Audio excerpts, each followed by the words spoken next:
Watch patiently until the end, where all the valuable references about this video are compiled. Don't miss out.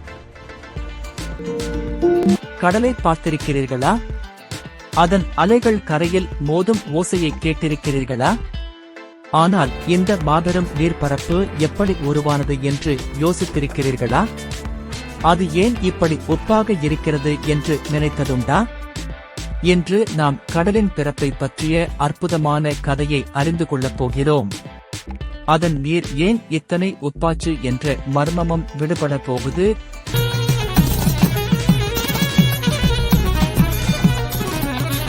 நண்பர்களே, கடலை பற்றி பேசும்போது ஒரு சுவாரஸ்யமான விஷயத்தை சொல்ல வேண்டும். தமிழர் கடலுக்கு எத்தனை பெயர்கள் தெரியுமா? 1, 2, 3. இல்லை, அதைவிட நிறைய. தமிழர் கடலுக்கு 70க்கும் மேற்பட்ட பெயர்கள் உள்ளன.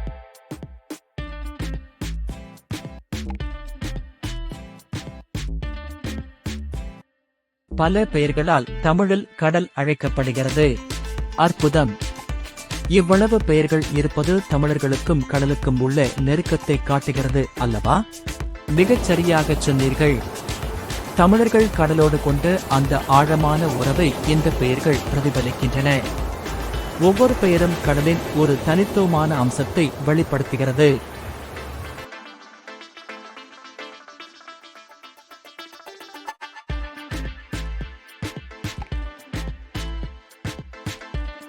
பண்டைய தமிழர்கள் சிறந்த கடல் வணிகர்களாக இருந்தனர். அவர்களின் வாழ்க்கையில் கடல் முக்கிய பங்கு வகித்தது. நெய்தல் என்பது தமிழர் வாழ்வில் ஒரு முக்கிய திணை. நெய்தல் நில மக்கள் அந்த நாளைய அரசின் பொருளாதாரத்தில் பெரும்பங்கு வகித்தனர். அதனால்தான் கடலின் ஒவ்வொரு அம்சத்திற்கும் அவர்கள் தனித்தனி பெயர்களை கொடுத்தனர். உண்மைதான். இந்த பெயர்கள் வெறும் சொற்கள் அல்ல, தமிழர்களின் கடல் சார்ந்த வாழ்க்கை முறையின் பிரதிபலிப்பு. சரியாகச் சொன்னீர்கள். இப்படி பல பெயர்களைக் கொண்ட இந்த மாபெரும் கடல் எவ்வாறு உருவானது என்பதை இப்போது பார்க்கலாம். நம் பயணம் பல கோடி ஆண்டுகளுக்கு முன்னால் தொடங்குகிறது. அப்போது பூமி வெறும் எரியும் பந்து.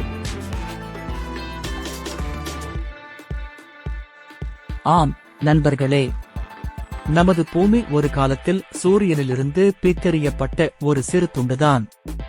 அது வெப்பமான வாயு உருண்டையாக இருந்தது.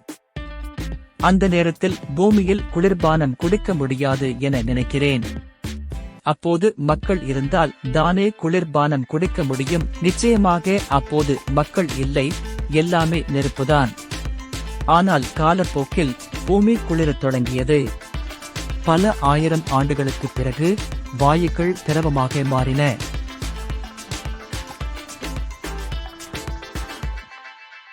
ஆனால் இங்குதான் விஷயங்கள் சுவாரஸ்யமாகின்றன.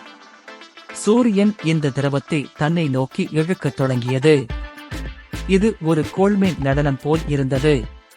சூரியன் இழுத்தது, பூமி சுழன்றது. இழுப்பு தொடர்ந்தது, பூமி சுழன்றது. காலம் காலமாக இந்த ஆட்டம் நடந்தது. சரியாகச் சொன்னீர்கள். இந்த இழுவை காரணமாக பூமியின் மேற்பரப்பில் பெரிய பள்ளங்கள் உருவாகின. இந்த பள்ளங்கள்தான் பின்னர் நமது கடல்களாக மாறின. ஆனால் கடல்கள் உருவாக இன்னும் நிறைய நடக்க வேண்டியிருந்தது. பூமி மேலும் குளிர்ந்து அதன் மேற்பரப்பு கடினமானது. பிறகு என்ன நடந்தது தெரியுமா? மழை.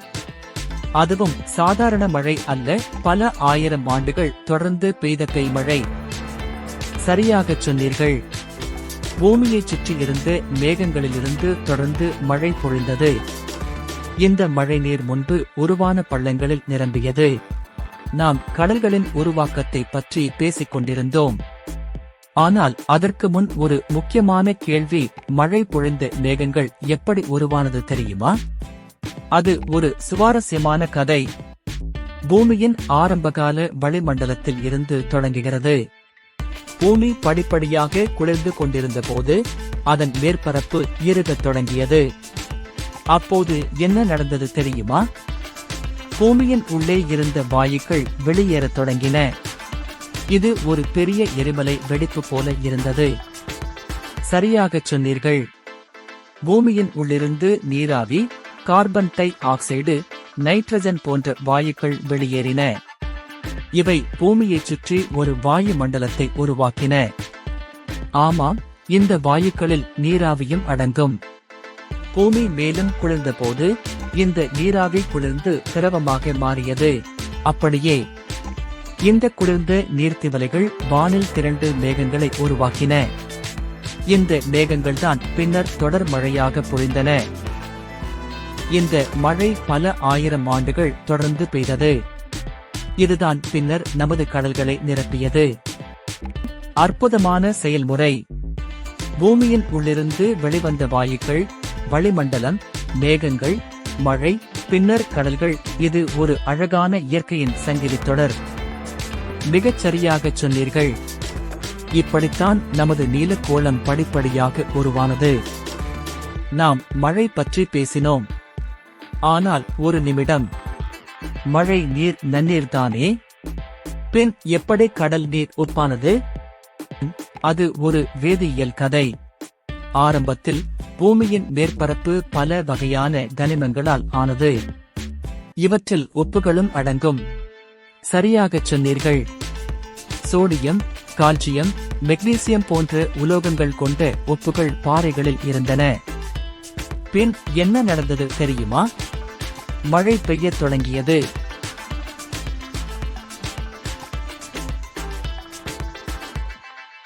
ஆம், இந்த மழை நீர்ப்பாறைகளின் மீது விழுந்து ஓடியது. அப்போது அந்த நீர்ப்பாறைகளில் உள்ள உப்புகளை கரைத்துக் கொண்டது. இது ஒரு மெதுவான ஆனால் தொடர்ச்சியான செயல்முறை. சரியாகச் சொன்னீர்கள். இந்த உப்பு கரைசல் ஆறுகள் வழியாக பாய்ந்து இறுதியில் கடலில் சேர்ந்தது. இப்படி ஆயிரக்கணக்கான ஆண்டுகளாக தொடர்ந்து நடந்தது. மேலும் கடல் நீர் ஆவியாகி மீண்டும் மழையாக பெய்கிறது. ஆனால் உப்பு கடலிலேயே தங்கிவிடுகிறது. இதனால் காலப்போக்கில் கடல் நீரின் உப்புத்தன்மை அதிகரித்தது. அற்புதம். இப்படித்தான் நம் கடல்கள் உப்பாயின. ஒரு துளி மழை நீரில் தொடங்கிய பயணம் இன்று நாம் காணும் உப்புக் கடல்களாக முடிகிறது. ஆம், இயற்கையின் நீண்டகால வேதிய செயல்முறை இது. இந்த அற்புதமான செயல்முறை இன்றும் தொடர்கிறது. நமது கடல்கள் தொடர்ந்து மாறிக்கொண்டே இருக்கின்றன. இந்த நீர் நிலத்திலிருந்து உப்புகளையும் கரைத்துக் கொண்டது. இப்படித்தான் கடல் நீர் உப்பாக மாறியது. ஆமாம், இந்த செயல்முறை மிக நீண்ட காலம் எடுத்துக்கொண்டது. கடல்கள் உருவாகி இப்போது சுமார் 200 கோடி ஆண்டுகள் ஆகிவிட்டன. அப்படியென்றால் கடல்கள் மிகவும் பழமையானவை. ஆனால் இதில் மிகவும் சுவாரஸ்யமான பகுதி என்னவென்றால், இந்த கடல்களில்தான் முதல் உயிரினங்கள் தோன்றின. ஆம், உயிரற்ற பொருட்களிலிருந்து உயிர் தோன்றியது ஒரு அற்புதமான நிகழ்வு. இந்த முதல் உயிரினங்கள் எப்படி தோன்றின, பின்னர் எப்படி நிலத்தில் பரவின என்பது மற்றொரு சுவாரஸ்யமான கதை.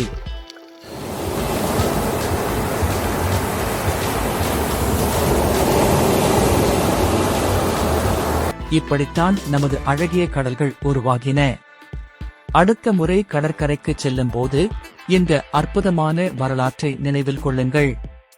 கடலின் அலைகளின் ஓசையில் பல கோடி ஆண்டுகளின் கதை ஒலிக்கிறது. என்ன நண்பர்களே, நான் அண்ணாமலை சுகுமாரன். இதுவரை விளக்கியது நான் தான். இந்த வீடியோ உங்களுக்கு பிடித்திருக்கும் என நம்புகிறேன். உங்கள் குழந்தைகளுக்கும் காட்டுங்க. உங்களை சுற்றி உள்ள சிறார்களுக்கு காட்டுங்க. ஒரு அறிவார்ந்த தமிழ் சமுதாயத்தை உருவாக்குவோம். நம் வீடியோவை பார்த்ததற்கு நன்றி.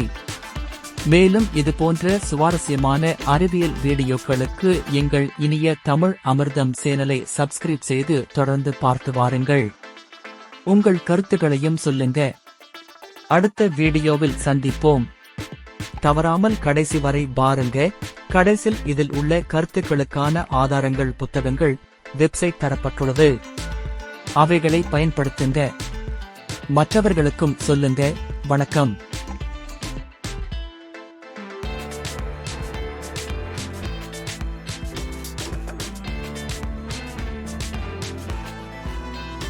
அண்ணாமலை சுகுமாரன் முழு கட்டுரை படிக்க பயோவில் கொடுக்கப்பட்டுள்ள வலைப்பதிவு இணைப்பை பார்க்கவும்.